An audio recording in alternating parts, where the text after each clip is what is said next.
Assalamualaikum warahmatullahi wabarakatuh. Waalaikumsalam warahmatullahi wabarakatuh. Sebelum mulai pembelajaran hari ini, lebih baik kita berdoa menurut kepercayaan kita masing-masing. Berdoa mulai.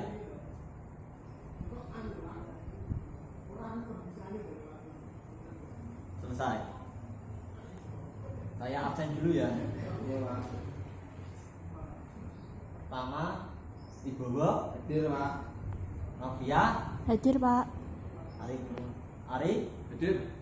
ya hadir semua ya. Terima kasih. Tentang teknik jaringan tenaga listrik ini, materi yang saya akan jelaskan hari ini tentang sistem tenaga listrik.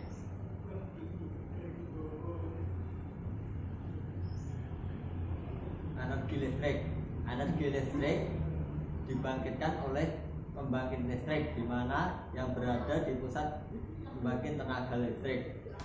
Perlu yang kita ingat bahwa sifat energi listrik ialah energi tidak dapat diciptakan dan tidak dapat dimusnahkan, hanya dapat diubah dari bentuk energi satu ke energi yang lainnya. Terdapat dua jenis energi. Ada yang tahu? Belum. Yaitu energi yang dapat diperbarui dan energi yang tidak dapat terbarui. Energi dapat diperbarui berarti energi itu sangat melimpah dan dapat digunakan terus-menerus. Sedangkan sebaliknya, untuk energi yang tidak dapat diperbarui, maka energi tersebut sangat terbatas. Selanjutnya, sistem tenaga listrik. Sistem tenaga listrik merupakan sekumpulan pusat listrik dan gardu induk yang dimana satu sama lain dihubungkan oleh jaringan transmisi, sehingga merupakan sebuah kesatuan dan saling terhubung. Tujuan dari sistem tenaga listrik ada tiga, yaitu ekonomi, security, yaitu keamanan, dan mutu.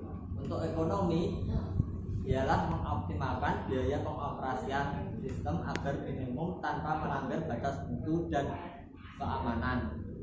Untuk mutu, kemampuan sistem untuk menjaga agar semua batasan operasi terpenuhi. Sedangkan untuk security, tujuannya adalah kemampuan sistem untuk menghadapi kejadian yang tidak direncanakan tanpa mengakibatkan pemadaman listrik. Dalam ketiga hal tersebut secara maksimum tercapai, maka akan menjadi sistem yang ideal. Tetapi jika salah satu, maka kita harus mencari komprominya. Di sini adalah sistem tenaga listrik di Indonesia, dimulai dari pembangkit. Ada yang tahu jenis-jenis pembangkit apa saja yang ada di Indonesia? PLTU, Pak. PLTU, terus PLTA, ya, PLN, PLN bukan PS, ya. Ya, perusahaan-perusahaan yang ada di Indonesia seperti milik PLN yaitu PT Indonesia Power, PT Bangkit Jawa Bali, dan untuk pembangkit swasta adalah Jawa Power, Python Electric Company, dan lain-lainnya.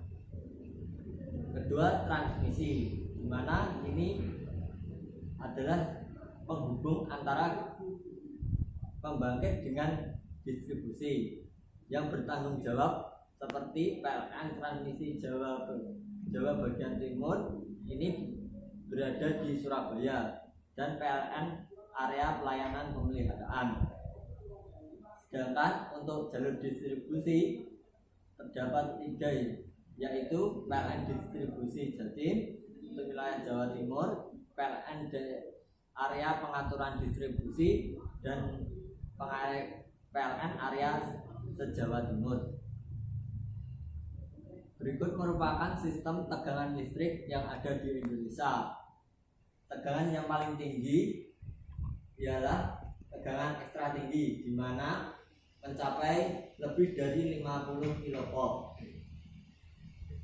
Kedua, tegangan tinggi, yaitu antara 70 sampai 150 kV. Selanjutnya tegangan menengah, di mana tegangan antara 20 volt 70 sampai 20 volt. Di bawahnya lagi ada jenis tegangan rendah, yaitu satu fasa 220 dan 3 fasa 380 volt. Alur distribusi listrik di Indonesia. Berikut merupakan alur distribusi listrik Indonesia, di mana dimulai dari pembangkit atau generator, lalu ke busbar, di mana disambungkan ke gardu induk untuk dinaikkan tegangan menjadi tegangan ekstra tinggi, lalu dihubung sampai ke busbar lagi untuk diturunkan menjadi tegangan tinggi pada gardu induk. Selanjutnya diturunkan lagi untuk konsumsi menengah, ya, menjadi tegangan menengah. Sebelum melanjutkan pembelajaran, saya akan menunjukkan video agar lebih jelas mengenai distribusi listrik di Indonesia.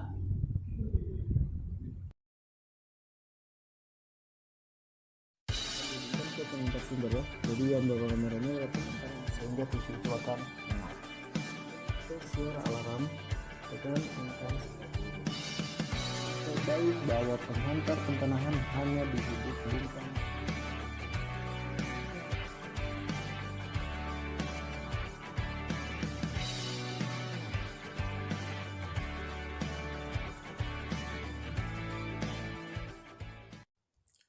Oke, terima kasih sudah klik video ini. Berjumpa dengan saya Berkam Saduling.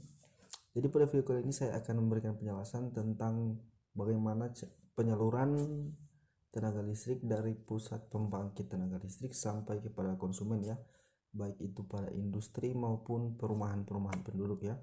Jadi kita misalkan di sini ya pembangkitnya seperti ini, atau pusat pembangkit tenaga listriknya ya, bisa PLTU, PLTN, PLTD dan lain sebagainya, ada PLTA juga, macam-macam pembangkit tenaga listrik ya. Jadi kita misalkan di sini ya pembangkit tenaga listriknya untuk gedungnya seperti ini. Nah, untuk tenaga listrik sendiri, misalkan di pembangkit itu dibangkitkan tenaga listriknya misalkan 6 sampai 24 kV ya. Jadi tegangan listrik yang dibangkitkan oleh pusat pembangkit tenaga listrik itu misalkan 6 kV sampai 24 kV.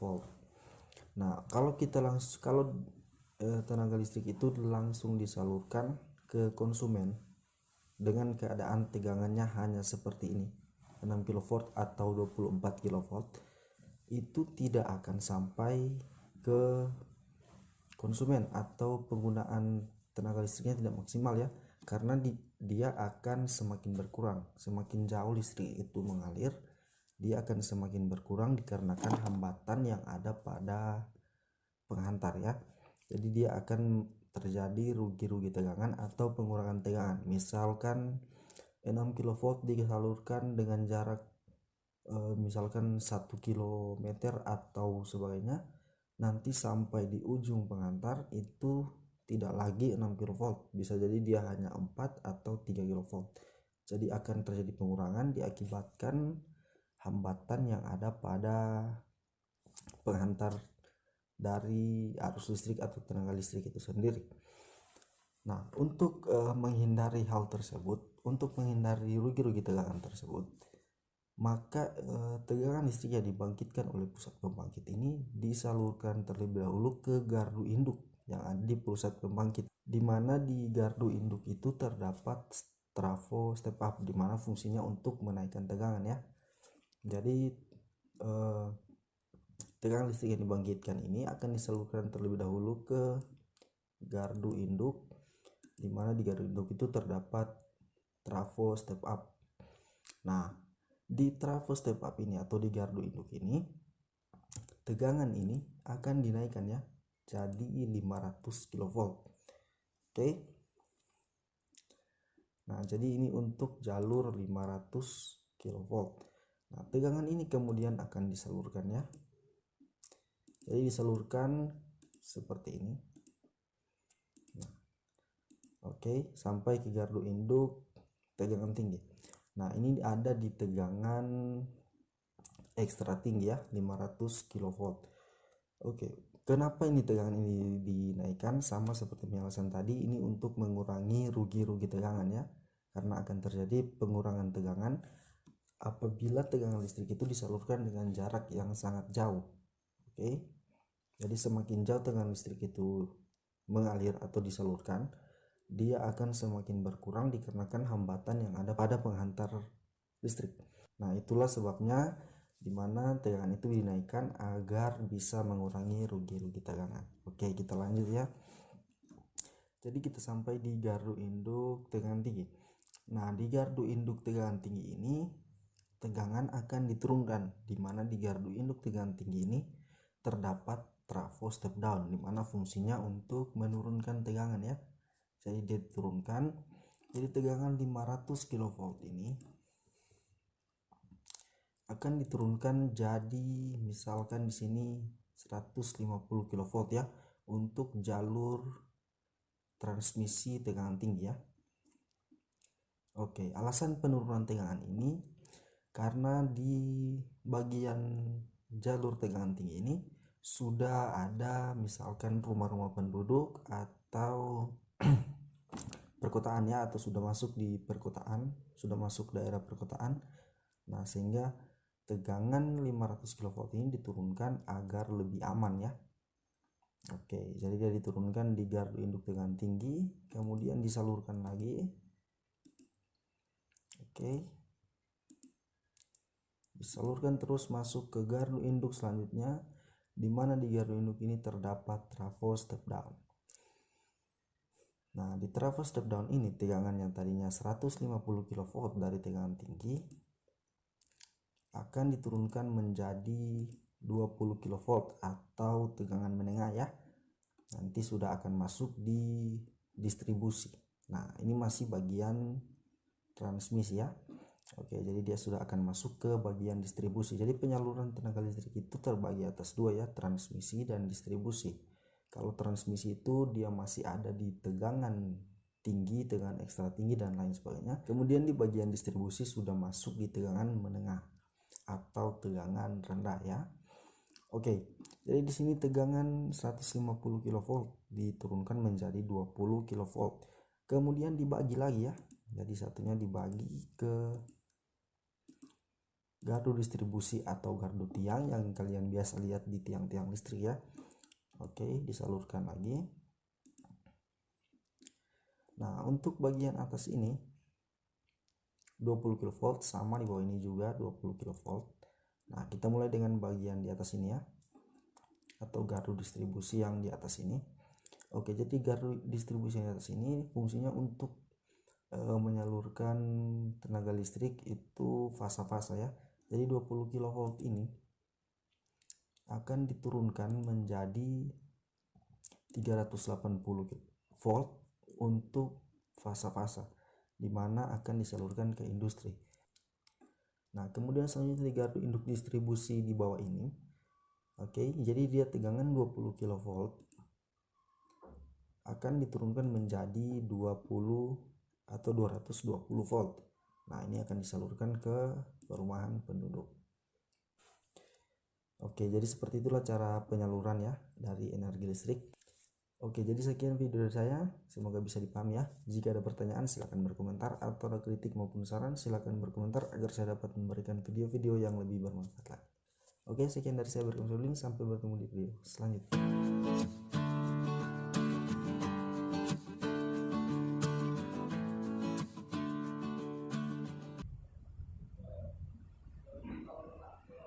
Baik, dari video tersebut saya akan memberi tugas. Ini terdapat undian mengenai berbagai macam pembangkit listrik.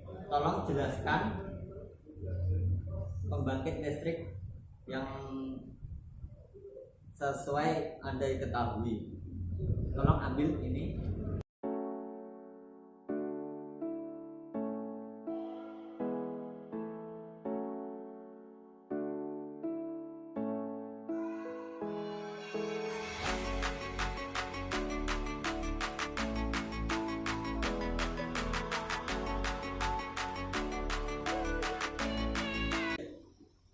Bisakah mulai dijelaskan bagian pertama?